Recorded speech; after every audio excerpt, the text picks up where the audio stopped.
It was a warm Saturday morning in the heart of Maplewood Estates, a quiet, upscale neighborhood just outside the city.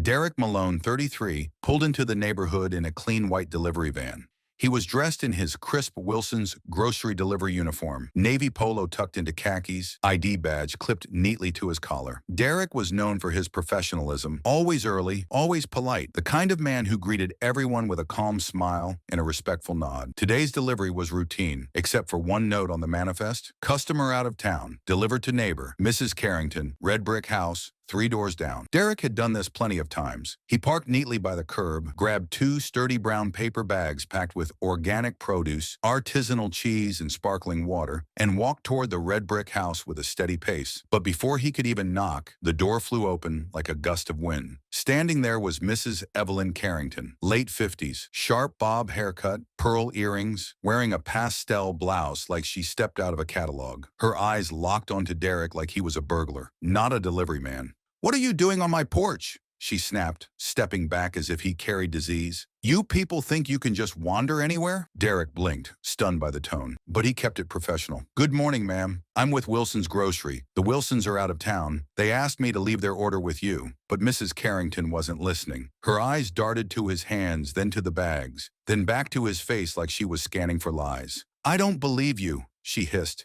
"This looks like a scam. You're probably trying to break in. I've seen this trick before." Before Derek could respond, she reached into her designer handbag and pulled out her phone. "I'm calling the police," she announced loud enough for the whole street to hear. "Yes, 911? There's a suspicious black man on my porch. I think he's armed." That last word froze Derek's blood. Armed? With groceries? He tried to stay calm. "Ma'am, please, I have the delivery app. You can see the name, the address." "Stay where you are," she screamed, backing into the doorway. "Don't move!" Within minutes, 2 police cruisers tore around the corner like it was a high-speed chase. They stopped abruptly, doors flying open, officers emerging with weapons drawn. "Hands where we can see them," one yelled. Derek raised his hands slowly, visibly trembling but keeping his voice steady. "I'm a delivery driver. My badge is right here. You can check the order in the van." The officers didn't care. They forced him to the ground, handcuffed him, rifled through his bags. One even shoved his phone into Derek's face, demanding his unlock code. Neighbors started to emerge. Some watched from their porches. Others pulled out phones and started recording. Whispers filled the air. One woman murmured, "He's always been polite. I think I've seen him deliver before." Then from down the street, a sleek black car pulled up.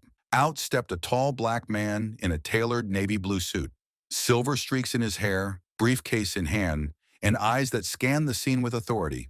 He walked briskly toward the officers. "What's going on here?" he asked firmly. "Sir, we received a call about a potential threat on the property," the officer explained. "That's interesting," the man replied, "because I'm Judge Harold Jackson. I live across the street, and I arranged for this man to deliver my neighbor's groceries to Mrs. Carrington while they're away. I know because I was on the call with the Wilsons." The air went dead silent.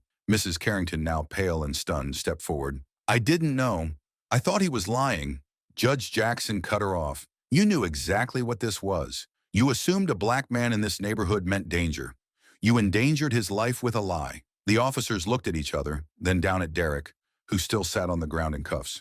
"You can let him go," the judge said, "unless you want to explain to the media why you cuffed a man delivering apples and almond milk."